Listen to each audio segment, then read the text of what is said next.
I never imagined my freshman year of college would turn into a nightmare. I was just excited to leave home, meet new people, and start fresh.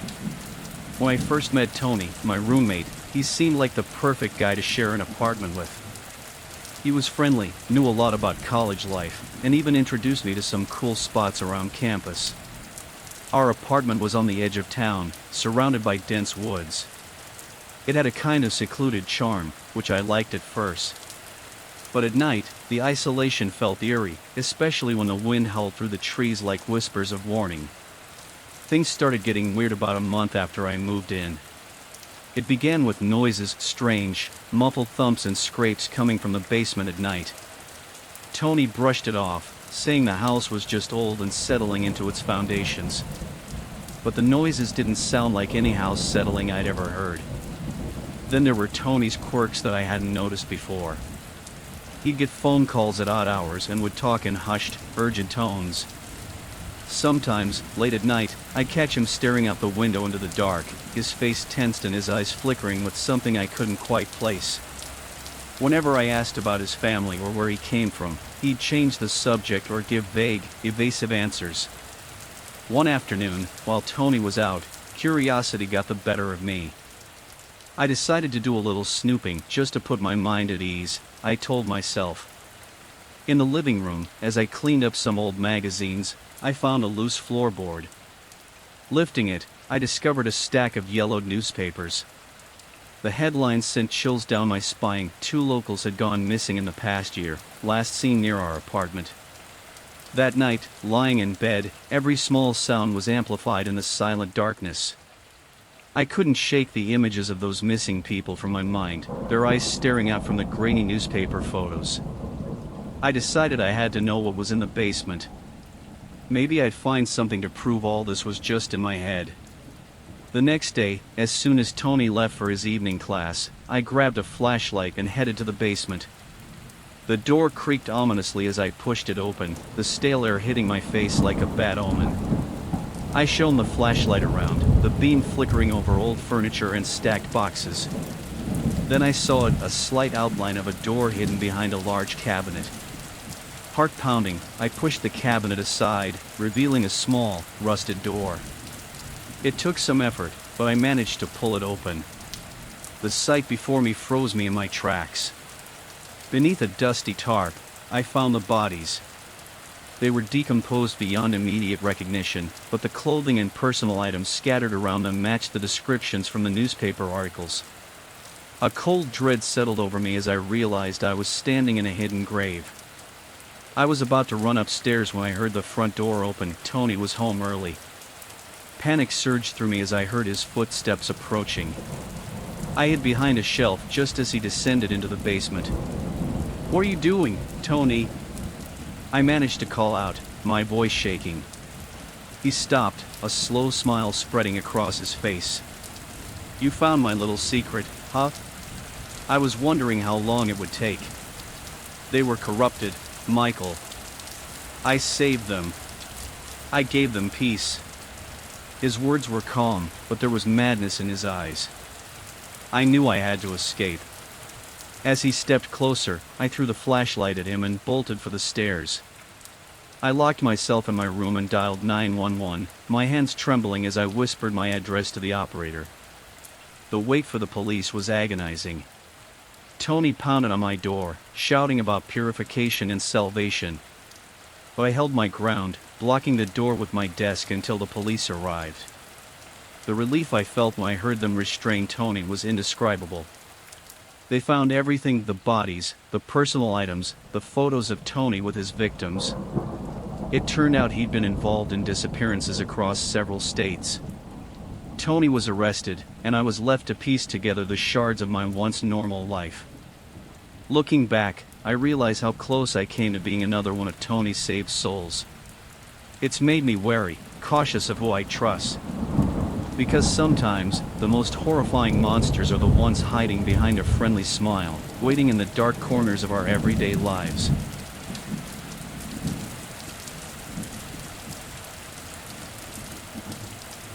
I never thought a simple noise would turn my world upside down. It was late, the kind of late where the world starts to blur into shadows, and Anthony, my roommate, was supposed to be out for the night. I was alone, or so I thought, until a thud from the basement shattered the silence. Anthony had warned me never to go down there, claiming it was due to structural problems, but the curiosity was killing me. With my heart thumping loud enough to drown out the eerie quiet, I tiptoed to the basement door. The chill of the handle seeped into my palm as I slowly turned it, half hoping it'd be locked. It wasn't. The stairs creaked under my weight, protesting each step as I descended into the unknown. The air grew colder, damper, and the smell of mildew was thick enough to taste. Another thud, closer this time, urged me forward. At the bottom of the stairs, hidden behind an old, dusty curtain, I found a door that shouldn't have been there. Pushing it open revealed a dimly lit room, and what I saw next will haunt me forever. Two people, a young man and a woman, were shackled to the wall. Their eyes wide with a mix of fear and relief at the sight of me, as if I could be their savior. Before I could process what I was seeing, the floorboards above groaned. Anthony. Panic seized me. He wasn't supposed to be back yet. My mind raced, help them, hide, escape. There was no time. Anthony's footsteps echoed down the stairs, and I was frozen in place, caught in the act. The look on his face as he stepped into that hidden room wasn't one of surprise but fury. "Tom, you shouldn't have come down here," he said, his voice eerily calm. But then, his tone shifted, becoming almost conversational as he explained his sickening philosophy. He believed he was conducting some kind of experiment on human resilience and breaking spirits. These people were his subjects, not victims, in his twisted view. I realized then that I had to think fast. Nodding along, I feigned interest in his reasons, trying to mask my horror and buy myself some time. As he rambled about his need to understand human limits, I subtly reached into my pocket and texted 911 with shaking hands. My message was simple: urgent help needed, send police. Anthony's plan was to move them that night. He had a van ready, and he wanted me to help him. The dread of being part of this was suffocating, but showing any hesitation could mean not just their end, but mine too. We moved upstairs, him rambling about his findings, me nodding and waiting for any sign of the police. The victims, weak but aware, seemed to sense my fear as we loaded them into the van. Anthony drove, his eyes wild in the rearview mirror as he talked about starting fresh somewhere new. That's when I heard it, the distant wail of sirens growing louder. Anthony heard it too. His face dropped, the mask of sanity slipping, and he floored the accelerator. The van swerved wildly as he tried to evade the inevitable. It was a terrifying chase, but it ended as quickly as it began. Police cars blocked us from the front. Armed officers approached cautiously as I threw open the van door, shouting about the hostages. They dragged Anthony out, and he didn't resist. His last look at me wasn't one of anger but a disturbing calm, as if he knew this was just another part of his experiment. The victims were rushed to safety, their chains finally broken, their nightmare ending. Sitting in the back of a police car, wrapped in a blanket, everything felt surreal. I was safe, but I couldn't shake the cold that had settled in my bones or the images of those haunted faces. This ordeal had taught me a terrifying lesson about the masks people wear and the evil that can lurk behind a friendly face. As the police car drove away, I watched the flashing lights fade into the distance, reflecting on how close I'd come to being another one of Anthony's experiments. I knew I'd never ignore a warning sign again, no matter how small. And I'd always remember the night I learned that true horror doesn't come from the darkness outside, it comes from the darkness within.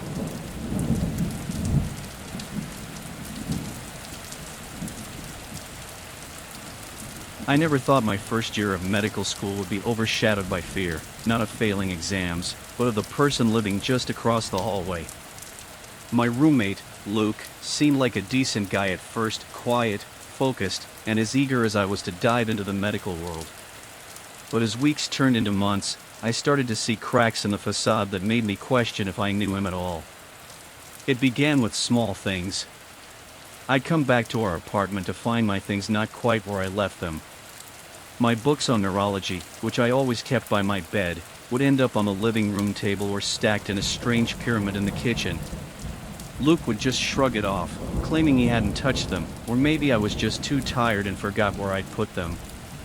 I wanted to believe him. I mean, who wants to think their roommate is messing with them for no reason? Then came the night I found my bedroom door wide open when I got home. I always close it before leaving. Always. Inside, everything seemed off. My laptop was left open, not how I'd left it, and there was a sticky note on the screen with a smiley face drawn on it. No words, just that smiley, and it felt like a message. When I brought it up to Luke, his reaction was a mix of annoyance and mockery, as if I was making a big deal out of nothing. Things escalated quickly from there. I'd wake up in the middle of the night to sounds from the living room, soft thuds, like someone deliberately bumping into furniture. The first few times, I got up to check, but there was never anyone there. My mind raced with possibilities, but the apartment was always still, too still, once I began searching. One morning, I found a child's porcelain doll, placed right at my bedroom door. It wasn't mine, and I had never seen it before.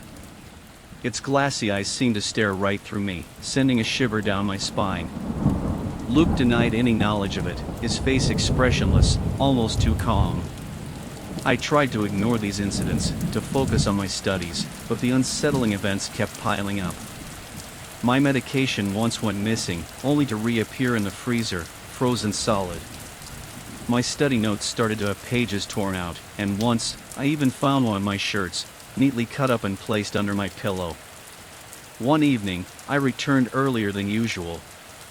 The apartment was dark, and I sensed that off feeling the moment I stepped in. I paused, listening, and that's when I heard muffled voices coming from Luke's locked room. Curiosity overcame me, and I pressed my ear against his door. The voices were low but intense, like an argument, but Luke lived alone, like me. Before I could process it, the door swung open, and there he was, his face twisted not just in anger but something darker, something more menacing. "Why are you eavesdropping, Matt?" he hissed, his voice barely a whisper but sharp as a knife. I stumbled back, my heart hammering in my chest. "You think you're so smart, don't you? Medical student, huh? But you can't even tell when someone's playing you." The next words he said chilled me to the bone. "I've been watching you, Matt. Watching how you mess up my order, my system. You're a chaos in my structured life. I wanted to scare you away. To make you leave. And you're so gullible, falling for every little trick. I didn't sleep that night. Not a wink. I stayed locked in my room, listening to every creak and whisper of the apartment, imagining Luke planning his next move. The fear was paralyzing. The next morning, under the guise of heading to class, I packed a bag with my essentials and left. I didn't go to school. Instead, I went to the police station. Everything spilled out, every incident, every fear. They listened, took notes, and promised to look into it. I found a new place, small but safe, a haven from Luke and his twisted games. The fear hasn't left me, though. Sometimes, I wake up in the night, heart pounding, and for a moment, I'm back in that apartment, waiting for the next whisper, the next trick. But there's silence, and I remind myself I'm safe now. I learned a hard lesson about trust and the masks people wear. Not all dangers are as overt as a dark alley or a known threat. Sometimes, they live just across the hallway, behind a door you pass every day. I'm sharing this because I know I'm not the only one who might overlook the signs, who might think they're safe because they know someone's name, see them every day, and share a laugh over coffee. Be aware, be cautious, and never ignore your gut. It's better to question and feel foolish than to ignore and suffer the consequences. That's what I keep telling myself, anyway, as I try to rebuild the sense of security that Luke took from me that year.